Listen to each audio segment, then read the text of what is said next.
Welcome back to another episode of Show Up with Sarah.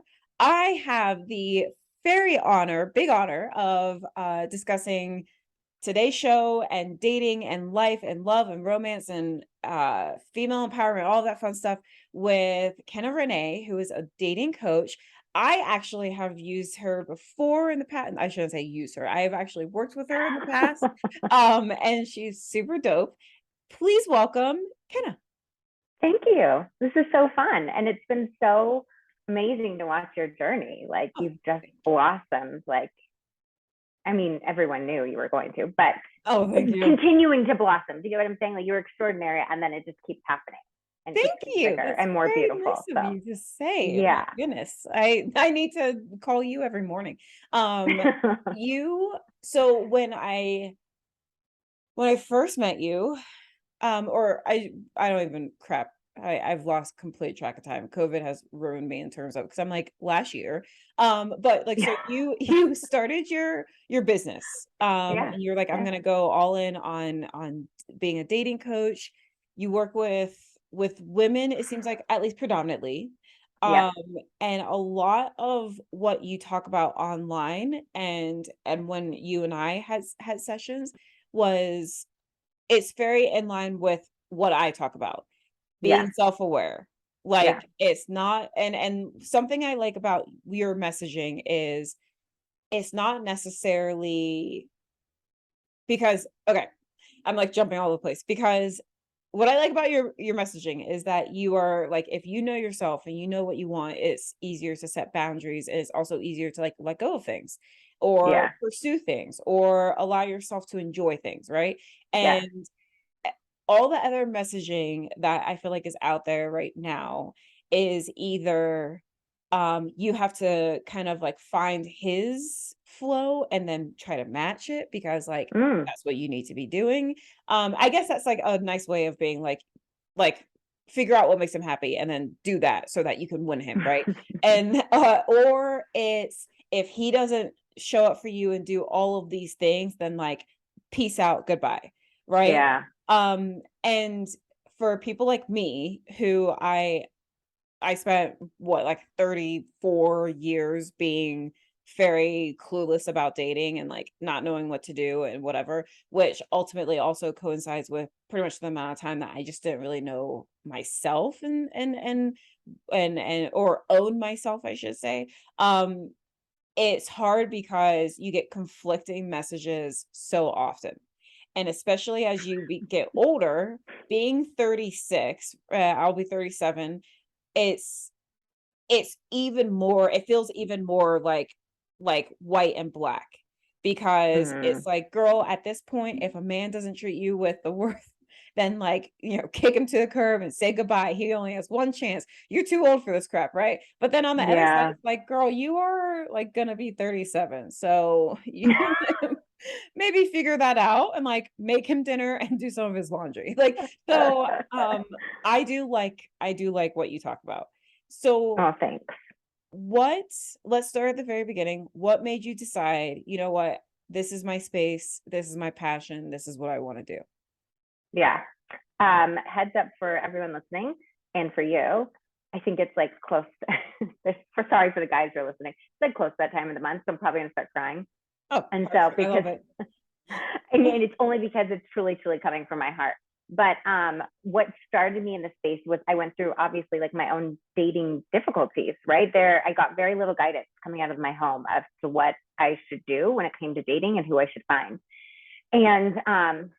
And so I was struggling, but I just thought it was a part of life. Like, oh, this is just the way it's supposed to go. You just keep struggling until you eventually like find your person. Yeah. Okay. Years later, I figured out that that's a terrible concept. Terrible. And so, but no one else was doing anything different, and I wasn't hearing anything different. Sure. And so I got certified to coach, and I knew that I wanted to coach, but I didn't know what realm or what direction I wanted to take it in. And I also didn't have the confidence to at the time. So I started using some of those techniques on myself, and I started in my dating life. I started changing my dating life to the point where it became like super freaking fun. And at the same time of changing it and using my own techniques, I just did a nosedive research into all things with regards to like the psychology of men and women and dating in general, like every dating book I could get my hands on, and I obviously I had also done therapy when I was younger. When my parents got divorced, my mom was like, it's really good for you to go to therapy. So I had like a basis and understanding of things. Mhm. But I really, really changed my dating life like into, I would say, my late 20s, early 30s. That's when I like drastically changed things to the point where I was like, I don't want to stop. Like, this is so much fun. I was creating the craziest things, like dates I never thought I could ever get, dating people I never thought I could ever date. Like, I was just living outside of my own limitations for once, finally. And it was like, why is everyone not doing this? And I had a couple of people ask me, like, what are you doing? And so I was like, we all need help with this. Like, the dating world is never going back to the way it was. Yeah. And so it's kind of like phones. Like, I always compare it to phones. Like, we're not trying to use this phone like one of those old circular dial phones, right? Yeah. Like, it just wouldn't make sense. We're not. But we're trying to date the same way as we've always dated. But we have evolved requirements, we have evolved desires, we have evolved awareness, and still wanting to get there the same way. It just doesn't work that way. It doesn't. And so, Good analogy. yeah, That's a very good analogy. it can't work that way. So that's why we're all struggling. So, anyways, for me personally, I had so much fun. And then I was like, all right, you could do this for the rest of your life, or you could go meet your partner. And so I was like, I think it's time to like meet my partner. And so I shortly thereafter met this really amazing guy that I'm still with today. So I do like, and there's, my podcast, I get the opportunity to talk to a lot of entrepreneurs. Pretty much everybody is an entrepreneur, which is super dope.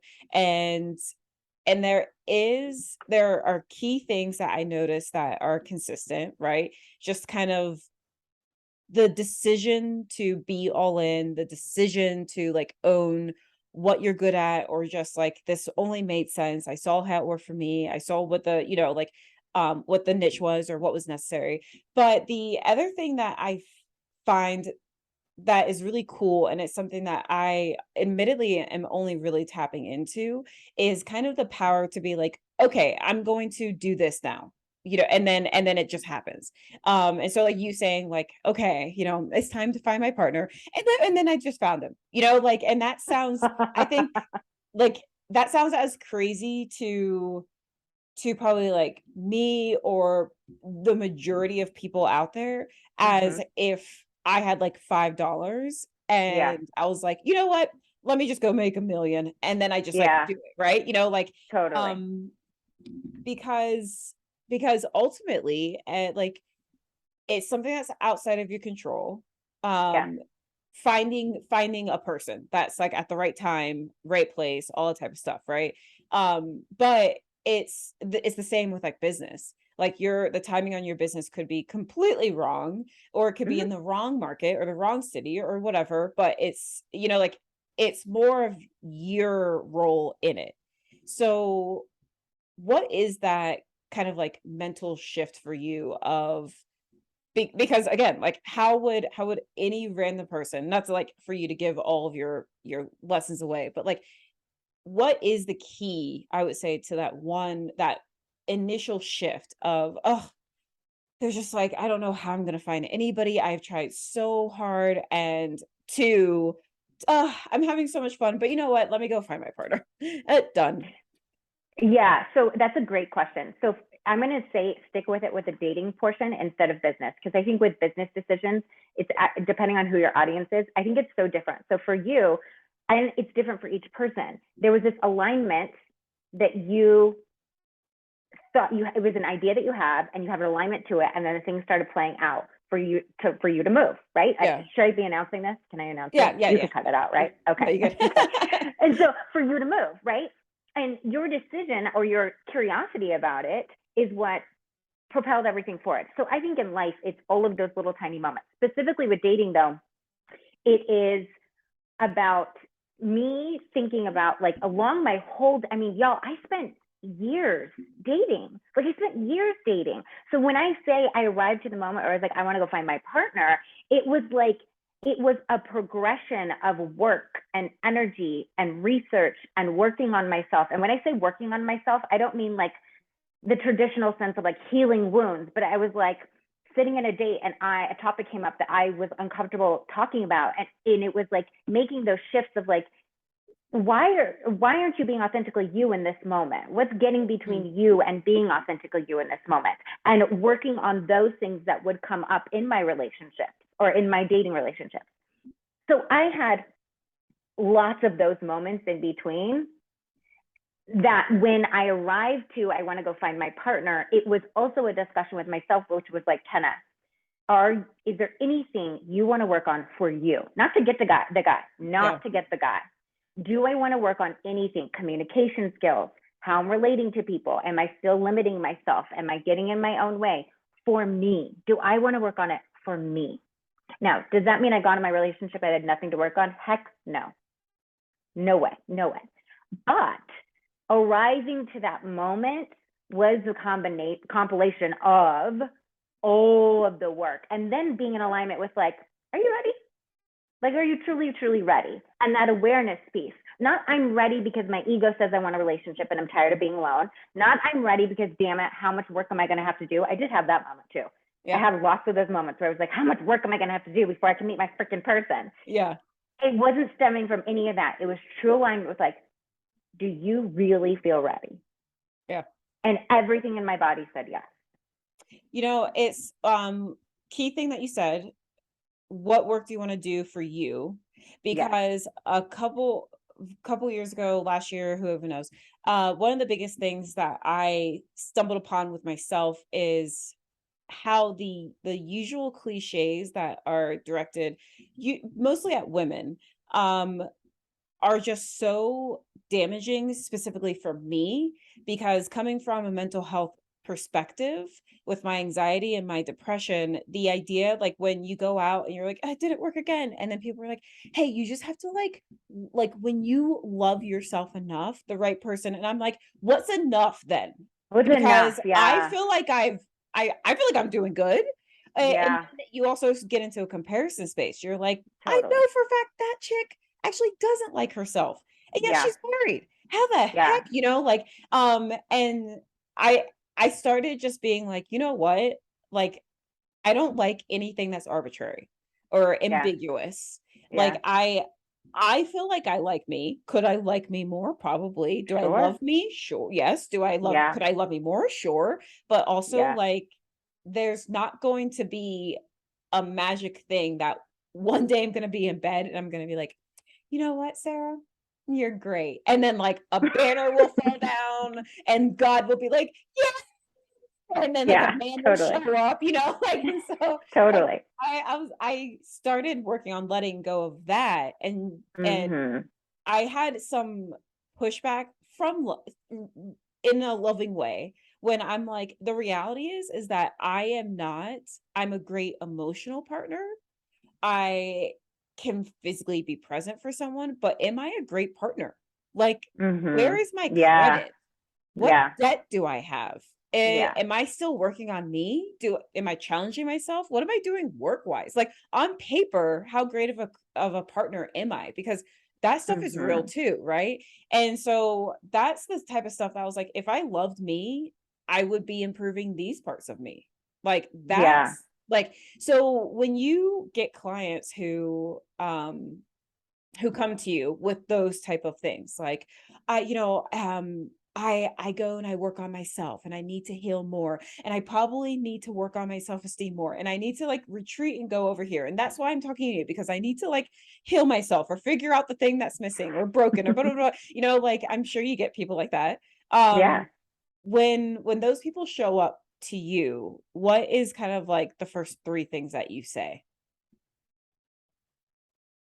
Probably not. I don't. The one that's most important that's coming to mind, I don't say right away.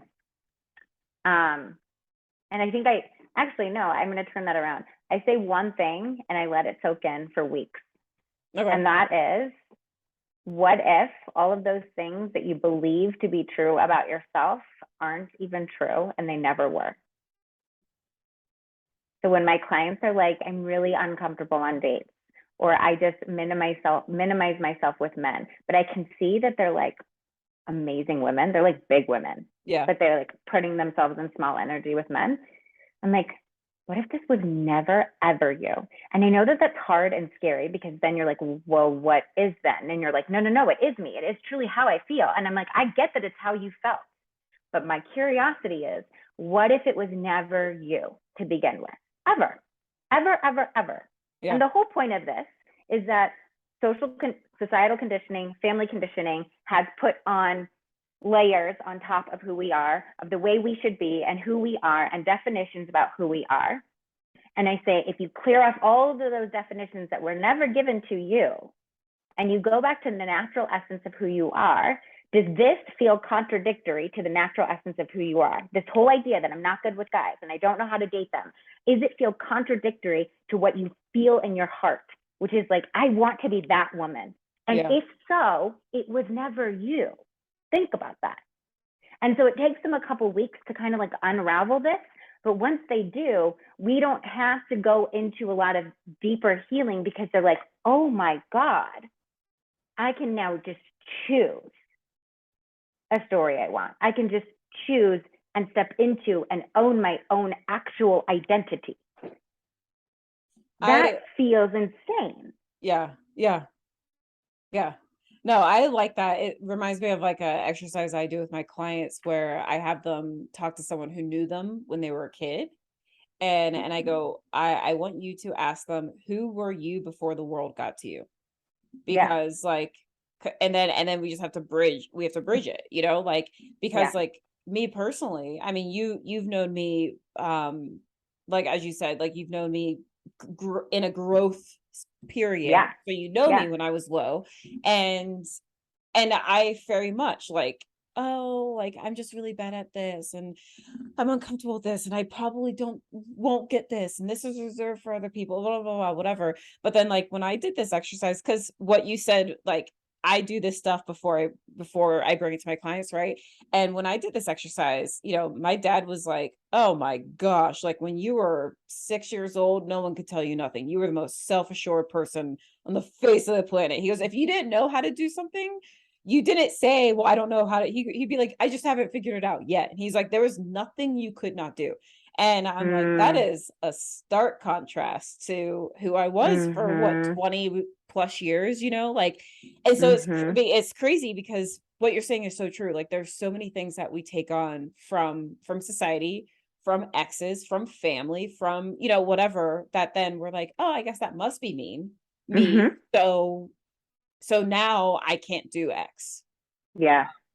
which is, I mean, I love that you say that, because it's very powerful, because it does leave you in a space of like, well, then who the F am I? And it's like, whatever And you that's want. the most beautiful place to be, Yeah. Yeah.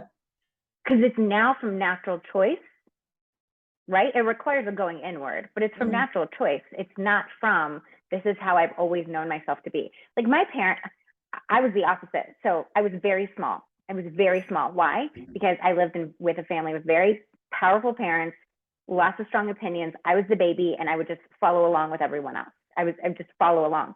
But it turns out, like, I was just ingesting all of their energy in different areas of life and being like, oh, that's how we do things. This is who I am. Yeah. Then my mom put me in theater, and I like blossomed.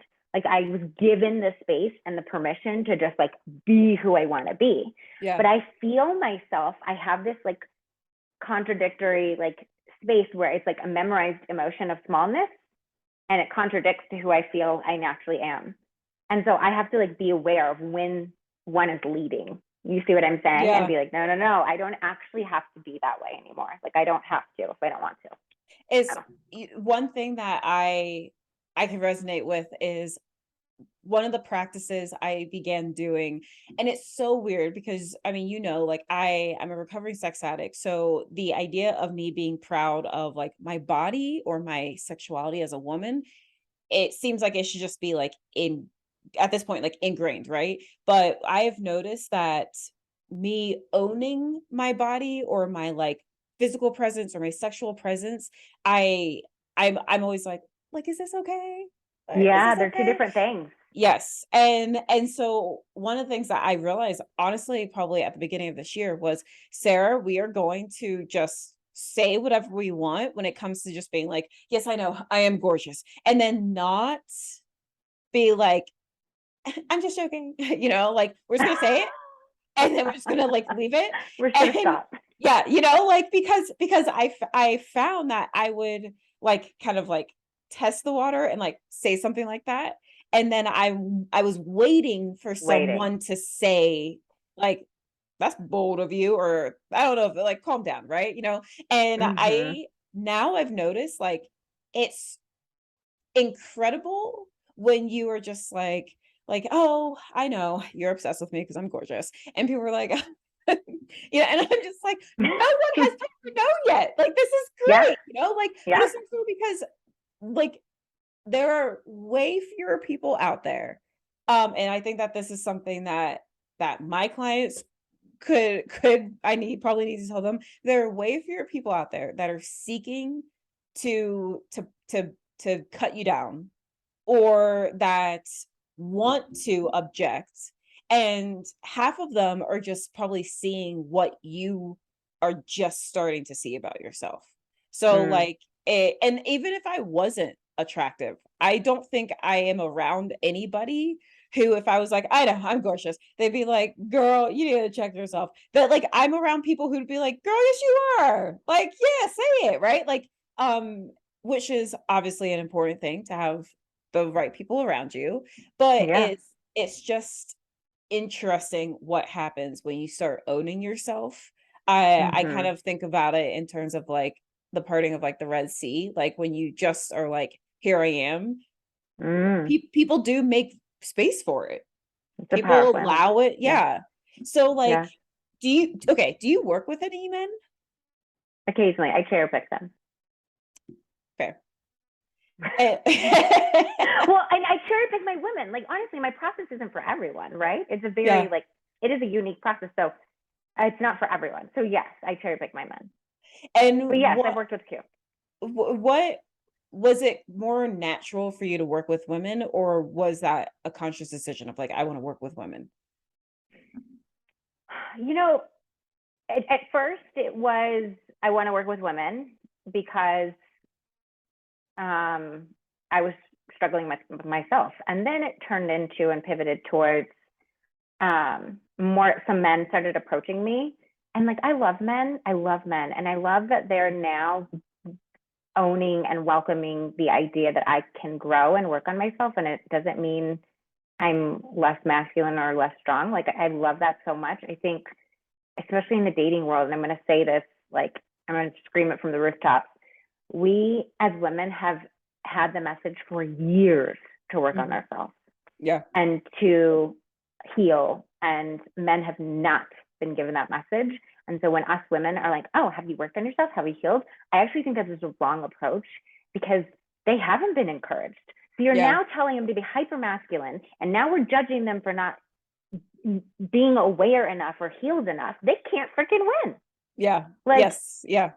let's I have, we're ripping out the love in love. Like, there has to be a level of understanding. I'm not saying self-sacrifice and be with people who are hurting you and toxic. I'm not saying that at all. I'm saying we are all human and we will grow continuously for the rest of our lives. And they are getting the short end of the stick. And that I sucks.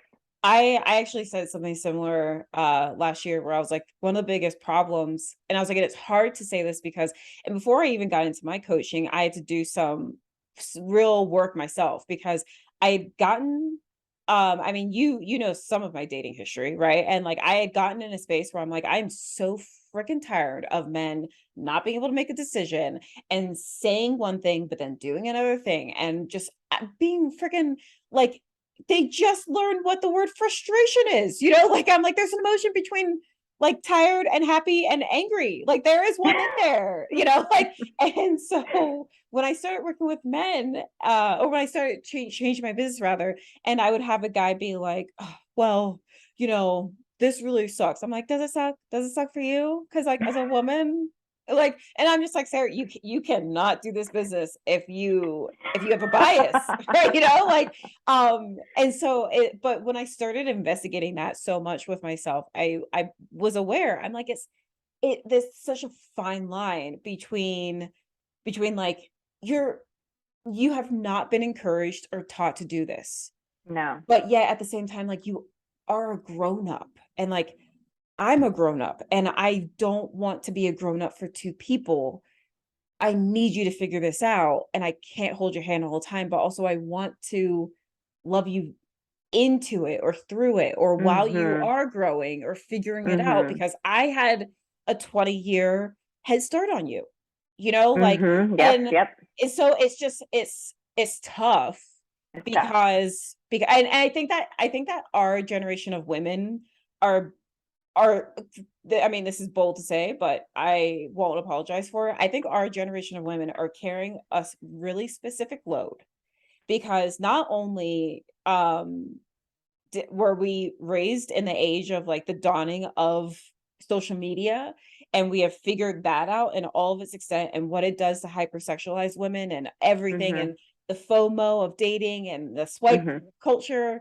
But then also we are dealing with men who at technically at the start we were dealing with grown men, fathers, brothers, cousins, uncles, whatever, who were emotionally distant, and then trying to raise boys to be a little bit better, but also not quite knowing, and then boys who, like, we were taught, I'm assuming the same thing of, like, if he pulls your pigtails, he, like, has a crush on you, He to loves you. Yeah. yeah, to now this arc of men who are like, "I'm starting to think I have trauma?" And, like, and it's Yeah. just, like, it's so crazy because like, I'm gonna be 40 in a couple years, and it's so crazy to think that in a span of pretty much between, like, 15 to now, we have Yeah.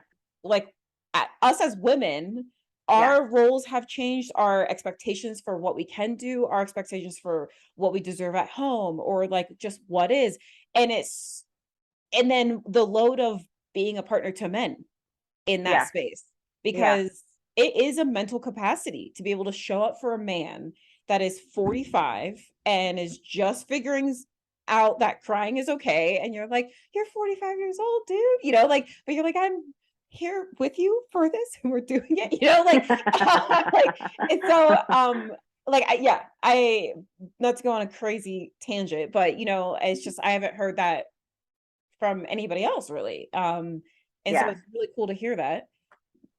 Yeah. It's Like heartbreaking. I mean, to go back and answer your question, yes, the journey of women came from my desire to help women, but then now it's more about the fact that every woman that I coach, we don't actually understand on a conscious level how much of our decisions when it comes to men are still shaped by the patriarchy. So now it's about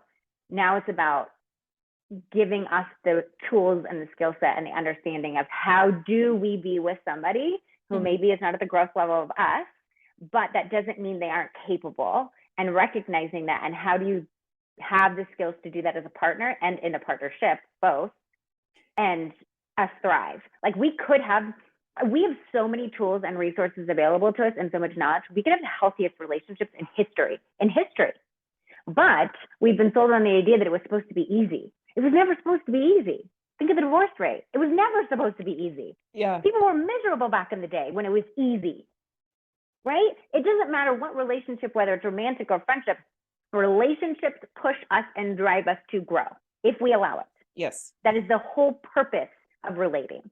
And if we kind of get out of our head about the fact that that's bad, and we go, oh, you're here to shape me and I'm here to shape you. This is beautiful. I'm telling you, 5 years in my relationship, I've said the same thing. Like, I planted a seed with my partner of like, could you consider that this is possibly happening in your world when we get into arguments? Like, could you mhm, just consider it? 5 years of patiently dropping that nugget. And on our trip, our most recent trip, we went out of town. We were in Europe, and he's like, oh my God, I see what you're saying. He's like, we should heal through this together. I was like, great. Perfect.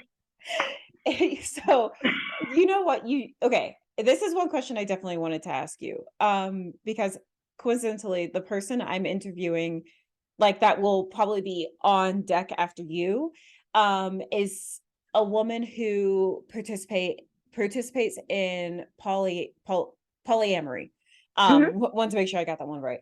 And so one of the things that I have been discussing with more women lately has been, because I know a few women who are at their like I'm so tired of dating. I'm so tired of of putting myself out there and feeling like I'm taking care of a man. And like I'm really content alone. I'm really content with having a companion, but also having like a really good female community, right? And we've Mm-hmm. been discussing that at length. And I was saying that one of the biggest blessings I have ever had has been that I didn't get what I wanted when I was younger, because I wanted to get married like at 25. Like I wanted Mm-hmm. it, right?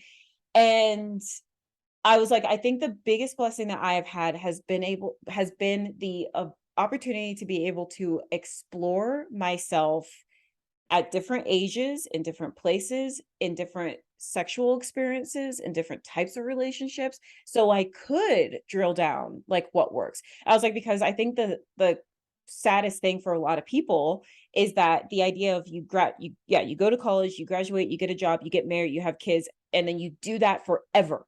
And Mm-hmm. don't worry if a different lifestyle would be good, because monogamy is the only thing for you, and Mm-hmm. you can't ever do this, you can't ever do like whatever. Um, Mm-hmm. and this is the one relationship sold.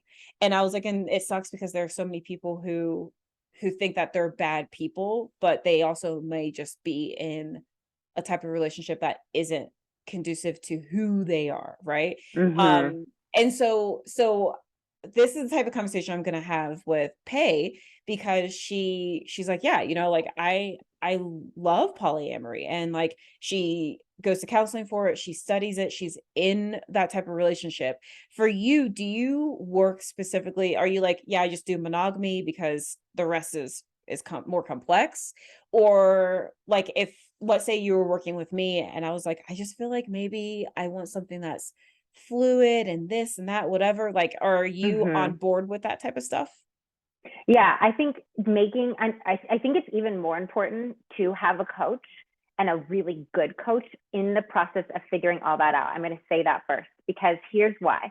I think we can explore things, some people, Mhm. with the hope that once we find it, it will smack us in the face that it's the right decision, instead of owning your decision making power and knowing how do, like, for instance, with my clients, they're like, how am I going to know when it's the one? I don't think that resonates with me. And I'm like, it doesn't, I don't know who it resonates with. I think it's a really flawed concept that we're going to just know. We Yeah. have to know how we arrive to our decisions and how our decisions are right for us. I think there's a recipe to it, in my opinion.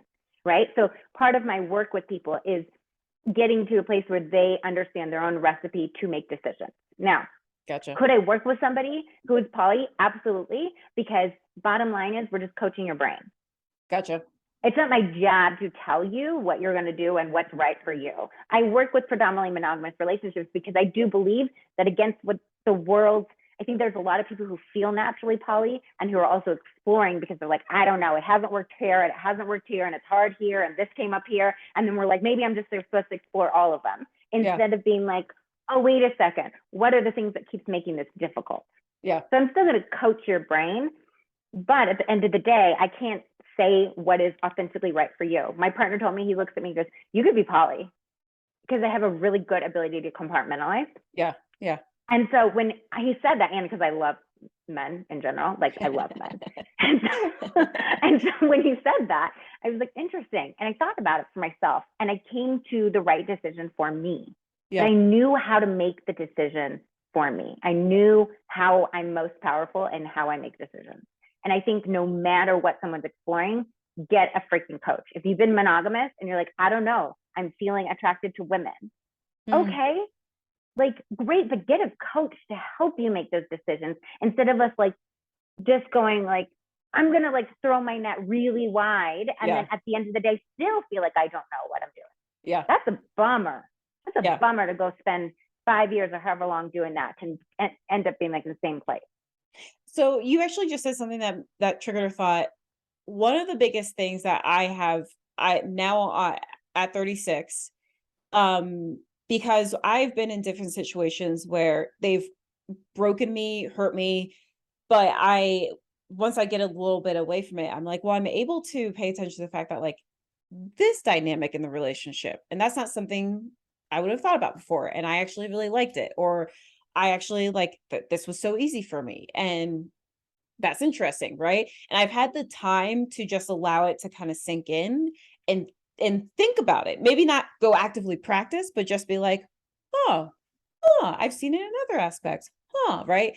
And I've had the time, and that's the biggest key, the time to Mm-hmm. just allow it to be, right? And Yeah.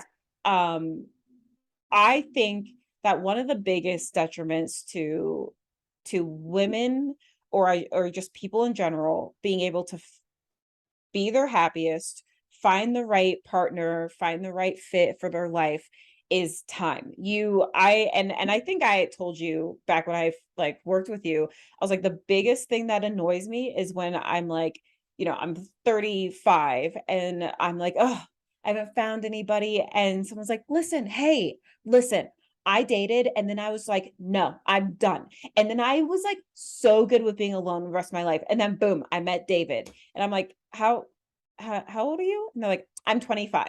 And I'm like, I can't, I don't, please don't, like, but it's this idea that when you look around at your friends, they potentially like all met their partner at like 26, 27, right? And even though 36 is not far, there are so many women who are probably in my position that are like, I mean, if I haven't met them by now, or like everybody, it was so easy for everybody else because they met their person at 26. They met their person after they got out of college and partied a little bit, and then boom, like got married and like, and so I think that we have this even if you don't like want kids, right? If you don't have that clock, there's this idea that if it's not happening, then like something's wrong, and it's either Mm-hmm. you or it's whatever. And it's hard to be able to get yourself into a space of, maybe I'm given the opportunity to just do me, and this is really cool and I'm enjoying myself, and I'll meet a partner when I'm ready and when it's a good time. Like, do you believe that is true? Do you believe that it's like for some people it's just 45 is just when that happens? Or would you push back on that and say that there's rationalization going on to make yourself feel okay about not meeting someone until 40? Oh, this is like a whole episode in itself. So I'm going to say this by first commenting on the fact that whole like it hasn't happened yet Yeah. filter, that screen that we use of it hasn't happened yet. That was for a completely different era of time in life. Gotcha. I want you to think about that. Okay. Right. So I want you to imagine everyone is like standing in front of a screen and all they can see is like it hasn't happened yet, and the construct, like the context around it hasn't happened yet, or for that time of life. We used to only, back in the day, we would only date people within a 5 to 10 mile radius of ourselves. Okay. I want you to think about that. Mm-hmm. It hasn't happened yet was especially along the lines of why you needed a partner to begin with, which was to benefit each other, to help each other in life, right? Like you need someone to come, two incomes are better than one, right? Yeah. You need someone to build a family. You need somebody to expand your legacy, all of those reasons, right? Yes. That whole filter is gone now. Men and women are having kids on their own. You're living a life on your own. That whole filter is gone. So that idea that it hasn't happened yet is actually very flawed for the modern dating world in itself. Like you're putting It's your life hindering. on hold because you need someone to show up, but you could be living your life anyway. No, it's not just that. It's just that there had to have been a timeline, Gotcha. period. Okay. There had to have been a timeline, period. Okay. Okay. Yeah. Now, I know it's harder for women who want to have kids, right? There is some timeline issue. Yeah. Even now, today, it's extended, I believe. Yeah. And I'm just saying that because I know women in their 40s that have had babies. So that's the first part of it, is I think it's flawed. The second part of it is we have Esther Perel, is it Esther Perel? I think she talks about this. We have such an evolved list and requirements for partners nowadays. Is much higher than it's ever been before. We want them to satisfy us on so many more levels than we ever have in history. Ever. Okay? Yeah. So our list has gotten higher. We have crappy old messaging. And where in life did you pick up the skill set to do any of this? Tell me. Nowhere. Nowhere. Nowhere. Nowhere. So then we're like, wait, is this supposed to happen to me? And I've gotten better because now I really know what I want, but my list is longer. Yeah. And like, now I'm a failure because it's not happening. No, we never had this skill set. If somebody gave us $1 million is great. But if you've never been equipped to handle what $1 million requires you to do to sustain it, not just lose it all, and you have crappy messaging about money, you're going to lose that money instantly. Yeah. This isn't to put anybody down. This is to say that we want the best of the best in life, and we are willing to rise up in other areas of life to go get it. And this is an area of life where we go, we're a little entitled. We're like, okay, I'm going to work on myself, but I still want it. Super easy. Mm-hmm. And I'm not just talking about a relationship. I should preface this. I'm not talking about any old relationship. I think you can get into a relationship. I'm talking about the best of the best and the healthiest relationship and partnership that can sustain and thrive for years. That by no means should be something we fall into. I don't think so. So is there a problem? I think the time, get rid of the freaking timeline period. I think it's twofold. There's skill sets, tools, understanding that we can develop in ourselves that will get us closer there. And I will say this, I met my boyfriend, my partner, a year before I actually ever dated him. And I told him no, I wouldn't go out with him then. I wasn't equipped to handle what he came with, like the greatness of who he is. I wasn't equipped as a person. I would have burned it down. I can see it very clearly. Yeah. So, and I'm still growing. So what I mean by that is it's both. It's like holding two truths at the same time. You are perfectly ready right now for the relationship you need. Perfectly ready. Yeah. And you might need to increase some skill sets, and that's totally okay. But you get to decide at any moment in time when you're done working, when you feel self-gratifying for yourself, where you're like, I'm proud of me. I'm good. And the rest that comes, it comes. I'll learn. I'll grow. But I'm good right now for a relationship. All right. So I want to ask you one more question before we start to wrap it up. What would you say to women who are feeling a lot of bitterness? Like every single time that I've done something different, or I've shown up, or I've pushed past my comfort. I've gone out with guys I'm not even like attracted to. Like I've done everything, and I keep getting hurt. I keep having guys that aren't all in, or that lead me on, or this, or that, whatever. And I'm just done. I'm done.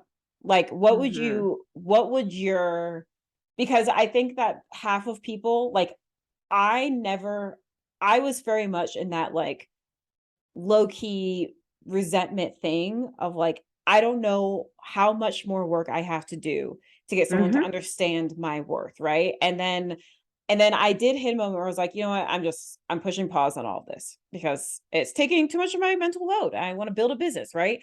Now I never thought I would get to this place where I'm really, really good with myself. And I'm like, yeah, I mean, like when I want someone to come and add to my space, then like that will happen. And then if I want it to look a certain way, I'll just figure this out and whatever. And I'm very content.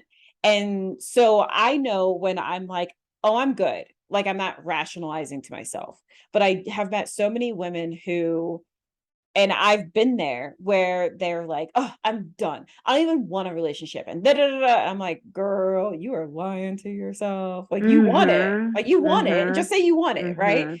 So like to those women, what would your first key piece of advice be?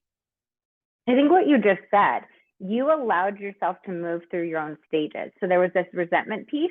And then there's a piece where you're like, I'm good. Like, I'm good with me. That key distinction right there, you're good with you, came from a non-egoic place. That is a deep understanding of knowing. Those women feel that way over here. Think about it in the resentment place. Yeah. They're not good though. They're telling themselves they're good, but they're not good. So the key distinction to me is like, you went from resentment and probably feeling like you're good. Yeah. Do you see what I'm saying? Yeah. Yeah. Yeah. To now it's a deep rooted, like, no, I'm just good. Those Yeah. are two different people. Yeah. You're going to attract two different men at those times. Yeah. Period. What Right? one feels protective and one Yes. feels like open. Yes. I'm living life. Yes. And I think that that's what going inward with that awareness piece is so vital, is like, one, protection is very spinny and tight, and it's like very convincing. Okay. But there's a little resentment. If there's resentment that comes after it, which is like putting men down, putting dating down, putting the, and kind of talking up and, not encouraging, validating your stance, right? There's that piece. And then you move into like neutrality, where you're just like, there's like this peaceful and calm. I think after that comes love. Gotcha. In my opinion. So go through the stages, take yourself through the stages, imagine what it would be like. Because I think there's enough women that are talking about this where they're like super resentful, frustrated, putting men down, and from a protective stance. We know what protective feels like. Yeah. Right. And then if you're like, well, I feel like I'm being open, but no, openness is like a peaceful calm. That's what open is. Like, it's a receiving. It is like this one lady talks about it in the terms of like, you're in your most feminine essence. You're just receiving. You're like, let's go. Gotcha. Bring it. Whatever's going to come. So the resentfulness, I would say, this breaks my heart the most. Why are we arriving to the decision that because it hasn't happened, love isn't for you? That blows my mind. It's, again, the distinction between the fact that there are multiple emotions in between depressed and sadness. There are multiple layers of emotions between the two. Yeah. Well, there are multiple iterations from being single to finding the one. And we should be talking about that shit a lot. Yes. Because we think if it's not happening, it's just not for me. That literally, like, logically to me, does not even make sense.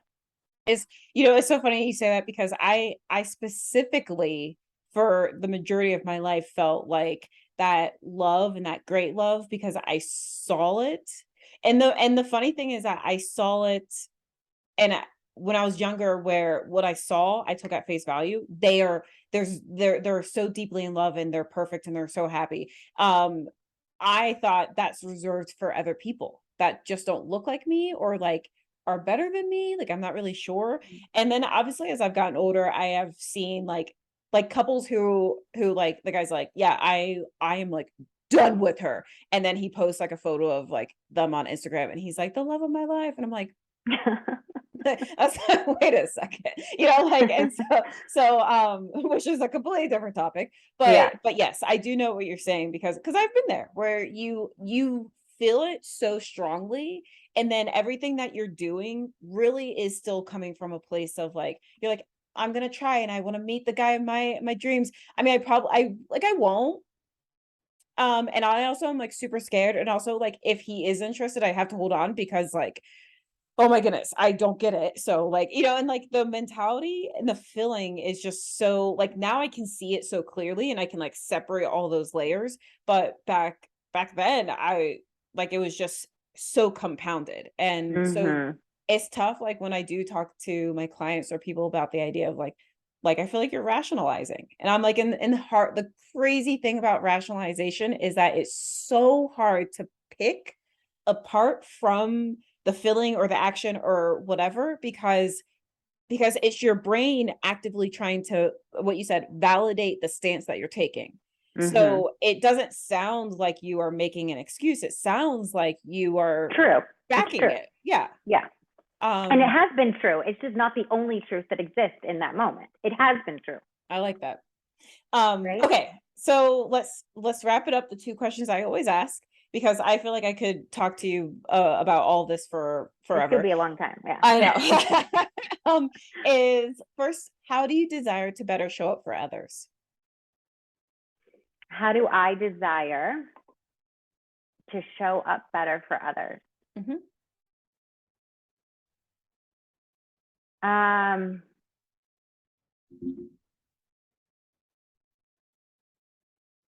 I'm not great at this, but when I do it, everyone can feel it. Like, and I say everyone, like me and the person sitting across from me. Um, I desire to like really see underneath. Like, I take the effort and the time to see underneath who they are. Mm-hmm. So I'm always desiring to understand them. I don't want to just get to know the facts of who you are. I want to understand the way you think, the way you operate, your stance. You can be the most awkward, quirky, unique individual. And like, I just want to understand you, because when you walk away from me understanding you, you've been given a little bit of like power. Like, I've handed it to you, and we expand who we are when we feel that way about ourselves. We're like, oh my God, somebody saw me. I like that. So I think that's what I try to do. I'm not always great at it. No, no, we're always progressing, right? But I really like that answer. And how do you desire to better show up for yourself? Oh, it's like twofold. Understanding myself. Like, I literally, this is the most ridiculous thing. I hate driving. I hate it. I hate driving. It gives me so much anxiety. People drive so slow here. I think they're stoned half the time. God bless their souls. I don't have a problem with you smoking weed. Anyways. But yeah, yeah. And I'm an efficient, I say I'm an efficient driver. And so one day I was like, wait a second, why do you can give yourself plenty of time to get where you're going, but you still feel this spinning energy inside you. Like, why do you do that? Where did that even come from? Like, I wouldn't choose to feel this way every time I'm driving. Yeah. And so I thought about it, like, both my parents are the exact same way. So as a kid, I'm just like ingesting their energy and like thinking, this is how we behave in the car. We have this energy, we do these things, blah, blah, blah. And so the more deeper I've learned to understand me, like really understand me, not just know what I do, what I don't do, what I like, not knowing my shortcomings or all that, but understand myself. Yeah. I like truly delight in who I am. Like, I start to delight in myself more. I find safety in who I am. I'm comfortable in it. It feels like, I don't know, it's just like you just feel like, hey, we're like good. Like, our being and my soul and my spirit together, this is fun. Yeah. And I really like it. So Yes. understanding myself, taking time, giving myself time and space. We don't take it enough to really just like, hey, what's going on here? Like, what's going on in you? What's going on? And let me get friendly with it, and let me get familiar with it, and let me give you space to be heard. And that's been really fun. I love that. It reminds me of someone was asking, are you nervous about moving? And I was like, no. And this question's been asked of me probably like 4 or 5 times now, like for the close friends that I've told, I'm moving. And it's funny because I think when you become so self-aware, you get to see little instances of yourself where you are now versus where you were. And like you can like immediately see it and you're like, like, and you get to delight in yourself, right? Because like one of the things that I recognize is that even in the past, if I didn't feel nervous about something, it feels like it's what you're supposed to say. "Oh, yeah, I'm nervous, or you're not owning something that's just reality, Yeah. and so it's funny because like, hey, are you nervous about the move? And I was like, no, I've literally not gone anywhere and not made friends. I have never gone anywhere and not made it work. There's nothing to be worried about, to be nervous about. Yeah. But like I say it and I'm just like, man, Sarah before would have been like, oh yes, wait, am I?